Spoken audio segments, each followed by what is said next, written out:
អ្នកដឹកដៃណាមិនដឹងទេតែប៉ះអ្នកដឹកដៃនេះកូនកំមុំដូរប្រមាណឈុតអ្នកដឹកដៃដូរទាំងប៉ុណ្ណឹងហើយបើសួរមិនបានប្រឹងធ្វើខ្លួនមិនចឹងប៉ុណ្ណឹងកូនកំមុំឲ្យអ្នកបដមែនអត់ទេគឺដើម្បីលើកមុខលើកមាត់លើកកិត្តិយសប្អូនបើសួរថាអាសាមែនកាត់កៅអៅម្ដង4-10ឈុតហ្នឹងមិនទៅអាសាអីទេអស់លុយច្រើនណាស់ហើយខ្ញុំក៏មិនជាអ្នកដែលចិត្តថតរូបមេដូកៅអៅហ្នឹងធំណាស់ប៉ុន្តែការប្អូនមកជាតិមានម្ដងទោះបីធ្វើចំណាយប៉ុណ្ណាហើយធ្វើរៀបចំខ្លួនហត់ប៉ុណ្ណាក៏ដោយប៉ុន្តែហត់ទាំងសบายចិត្តធ្វើដោយពេញចិត្តក៏ដូចជាការលើកមុខលើកមាត់លើកកិត្តិយសប្អូនដែរព្រោះប្អូនក៏ផ្ដល់កិត្តិយសឲ្យខ្ញុំជាអ្នកដឹកដៃនៅក្នុងថ្ងៃការអ្នកដឹកដៃគឺពិតជាសំខាន់ណាស់បងប្អូនចាស់ពីដើមវិញគឺគាត់និយាយថាអ្នកដឹកដៃហ្នឹងគឺបែបណាវាសនាកូនកំមុំនឹងបែបហ្នឹងអញ្ចឹងនៅពេលដែលប្អូនជ្រើសរើសខ្ញុំទៅដឹកដៃ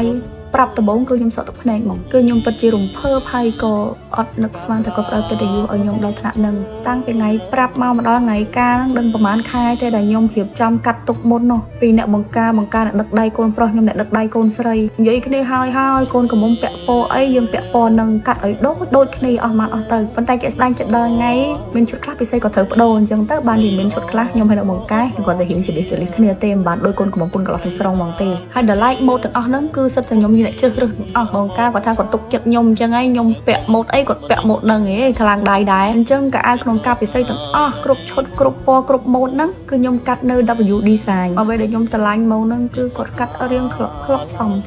ដូចបងប្អូនឃើញអញ្ចឹងហើយតម្លៃល្អហើយនិយាយពីថាលឿនមកការពិសេសហ្នឹងបងប្អូនមិត្តភក្តិខ្ញុំទៅហាងហ្នឹងទាំងអស់ហ្នឹងដោយសារគាត់កាត់ស្អាតហើយតម្លៃល្អពាក់នឹងខ្លួនអីគឺខ្លក់ចេញរៀងហើយអីដែលសំខាន់គឺអត់ពិបាកនៅក្នុងខ្លួនរឹបរួតចាក់ឆ្អឹងអីអត់ទេខ្ញុំទោះបីស្អាតប៉ុណ្ណាដែរតែរឿងរឹបហើយរឿងចាក់ហើយតឹងនេះតឹងនោះខ្ញុំអង្គុយមិនកើតទេខ្យល់ងាប់ហ្នឹងប៉ុន្តែកន្លែងគាត់នេះខ្ញុំចូលចិត្តនិយាយទៅមិនថា sponsor អីទេមិនទាន់កាត់លុយឲ្យគាត់ទេហ្នឹងកាត់យក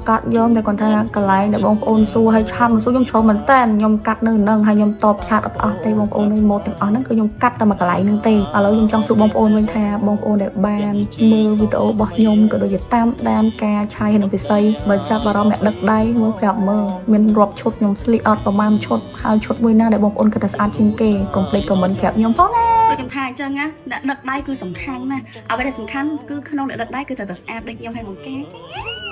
មកក្នុងគេឡើងម៉ត់អ្នកអត់គ្នានិយាយថាចេះយកមិញខ្ញុំទៅ scrap ដងហ៎ណែខ្ញុំទៅសើថ្ងៃមែនណាអត់និយាយថាយើងអ្នកលក់ឲ្យប្រម៉ូទទេណាយកមិញអត់ដេកទេណាបាទដេកទៅដោះឲ្យបងគេដេកចឹងហើយអត់ដេកអីបងប្អូនscrap គាត់វាតុនស្បែកហើយដោះតែមួយផ្លែដោះឲ្យវាទឹកជិះសាច់ឡងតុនហើយលាបប្រេងគីឡូហើយនេះយើងបាញ់អាហ្នឹងឲ្យចាប់ទៅឲ្យឡើងមក scrap ដងបើសិនជាអ្នកមានកម្មវិធីខ្ញុំដាក់រូបនេះឲ្យនេះ scrap ដងគឺអ្នកដែលមានកម្មវិធីចង់បានស្បែកភ្លឺខ្លាំងប្រេងចិនសាយក៏ច្រើនហើយ scrap ដងហ្នឹងគឺ best ហ្មងដោយសារតែខ្លាំងហ្មងហ្នឹងអានេះនិយាយមែនតើបងនៅក្នុង ingredient ទាំងអស់3ហ្នឹងដងខ្លាំងជាងអ្នកអស់អ្នកដឹងអត់ពីបោះដៃការជួយចិត្តតាមម្ល៉េះអស់នេះគឺគាត់សម្រាប់ដងក៏ថ្លៃជាងគេដែរតែពេលប្រយ័ត្នដល់អ្នកទាំងអស់គ្នាទៅតែដងតែពិតជាល្អមែនអ្នកអស់គ្នាមកអត់ឈឺសាច់ហ្មងខ្ញុំលក់ទាំងអស់គ្នាគឺតម្លៃស្មើគ្នាតែអត់យកលើខ្ញុំគិតថាចេញវីដេអូនេះខ្ញុំឡើងតែល្អមែន